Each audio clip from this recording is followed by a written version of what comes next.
there was the Neutrino acquisition we did, which was a complete, it basically created this whole social media campaign to delete Coinbase. There was like a hashtag trending, and we talk about that stressful moment. That was actually a moment where I happened to be in Hawaii trying to have a vacation, and what was funny, the whole thing blew up, and everybody started calling me like, Brian, you need to get home, you need to fly back here later today, like this is an emergency. And anyway, that was like a kind of a comical thing. Whenever you go on vacation, sometimes things blow up. Pause on that. How did you deal with that as a leader? That is really stressful. When you see delete Coinbase, it's, I just had Emil Michael on from Uber, and obviously there was delete Uber. This is not an easy time. How did you deal with that as a leader? Yeah. Okay. Well, one thing I've tried to figure out over time is that there's real emergencies and then there's a lot of fake emergencies.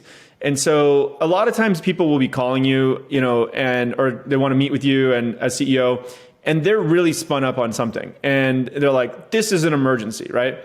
And you have to kind of get good at determining what's a real emergency, what's a fake emergency.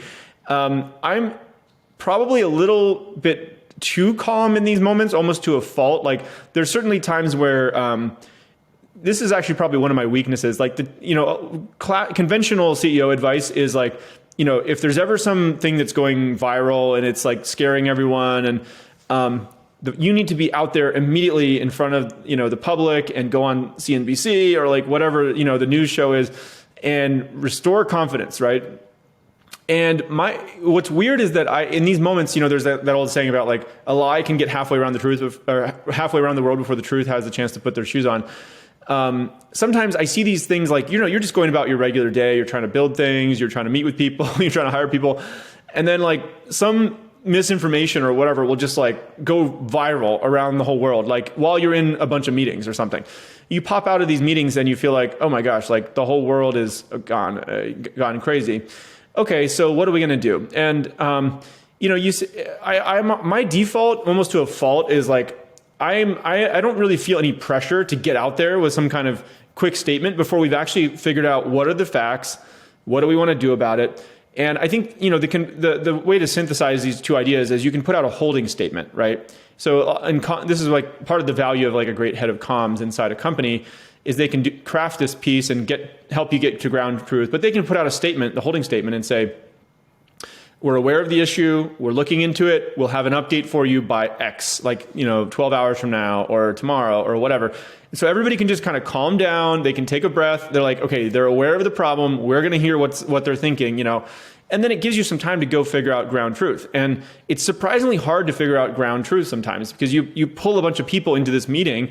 You're like, why did we do this? Why did we write it that way? And, whenever the CEO pulls a bunch of people into a meeting, you can imagine people are a little nervous, right? And they're like, oh my God, this thing is trending on Twitter. Brian's going to come in and fire somebody. And frankly, I've never done that once in my whole life. I've never fired somebody in anger in the moment, right? Like we evaluate people's performance over multiple quarters and things like that. But for some, it's human nature. So you'll oftentimes get somebody in a room and you try to calm them down and you're like, this is not a blame thing. No one's upset here. We're just trying to figure out what happened so we can kind of respond. And when people are triggered, they'll give you these, no, like we looked, we definitely did this. We checked that, we checked Y, we checked Z, and here's why we did it. And, oftentimes I'll find out later, like the story was a little more nuanced. And so I always am kind of trying to listen for, all right, but forget all that. Like, what's the piece that we could have done better? Because sometimes that's what like the world wants to hear externally. They don't want to hear all your excuses. Like, we thought of that, or we did this. And, they just want to hear like, okay, here's the part that we could have done better. And here's the part, by the way, that's misinformation. And just if it is true, the world seems to like believe it and they'll go back to focusing on something else. And if you try to like, put some corporate PR speak in there about how you didn't actually mess up, then it'll just make the mob even angrier. So anyway, I'm so enjoying. I've got to ask. You said there about real emergency, fake emergency. I spoke to Emily before the show, and she gave me some crackers, and so I'm going to blame her for all of them. Okay. So I'm going to see which one's a real emergency, which one's a fake emergency. NFT platform launch that obviously didn't work. This was her. I blame her entirely. Like, was that a real emergency or a fake emergency? And why, in your mind, did it not work? Well, so that wasn't an emergency in the sense of it just wasn't something urgent. Sometimes you put out a product and you could have launched it better, but that's just like, okay, well, we have, the next 3 months to kind of continue improving it, or the next 3 years or whatever. With the NFT launch, I think the thing that we should have done better was we made a classic mistake, which is never kind of overhype a product before you put it out there. Because the version 1 of every product sucks. I've never seen a single product in tech I've ever launched or seen anybody else launch in their career where the V1 didn't kind of suck. And so you never want to ship vaporware or hype up vaporware. So we made a mistake, which was we started talking about the product and putting out screenshots ahead of time. So people's expectations were high, and like all V1 products, it wasn't fully what they were expecting. So they were a little disappointed, but I think that's fine. It doesn't deter us. We actually have a good strategy there, but we're basically integrating it natively into our app just to make it easier. We're aggregating listings from all the different NFT marketplaces out there. So basically you should be able to. People are already buying their crypto on Coinbase. If it's instead of having to move it to a self-custodial Chrome extension and then using another marketplace, if you can just basically you've bought it, your stuff's already in Coinbase, you might as well just view the listings aggregated of all the exchange, the different marketplaces out there, click the buy button, and it's done. So we're trying to just make crypto easier to use, and NFT marketplaces are no exception. And I think that's going to be a multi-year journey for us. And I think NFTs will come back in the next cycle. So that one's fine. That's not a real emergency. When you broke the internet, which I totally agreed with, you know what I'm talking about here, with the politicization of leadership and that statement, real emergency, fake emergency? Well, that was a real emergency, but it was self-induced. We knew it was going to cause all hell to break loose when we put out that statement. Did you?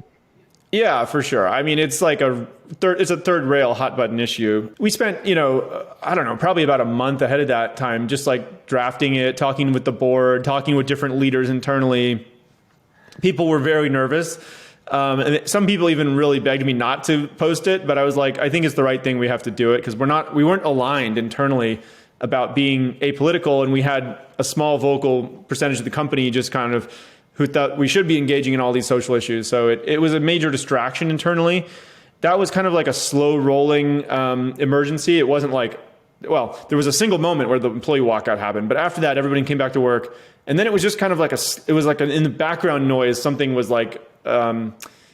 slowing down our progress, and we weren't aligned. So I knew I had to fix it eventually. And that's where we worked up the courage, put out the blog post. But yeah, this is just big decisions to make in the company. That's not a true emergency. The emergencies are typically the whole site is down, and not just for a few minutes, but some kind of crazy, tech debt migration, whatever thing happened, and you need to go investigate with the team. And it's if you're down multiple days or something like that, that's a 5-alarm fire. You need to go. However many, I don't know how many alarms there's the maximum, probably 5, 10, whatever, but that's a true emergency, right? Or if, I don't know, some crazy misinformation is floating around, earlier this in 20, I think it was earlier this year, there was a bunch of bankruptcy fears that were running around or whatever. And I probably shouldn't even say the B word. Everybody freaks out when CEOs say the B word. But there was a bunch of, that thing went all around the world. That was a true emergency, and it just so much misinformation out there.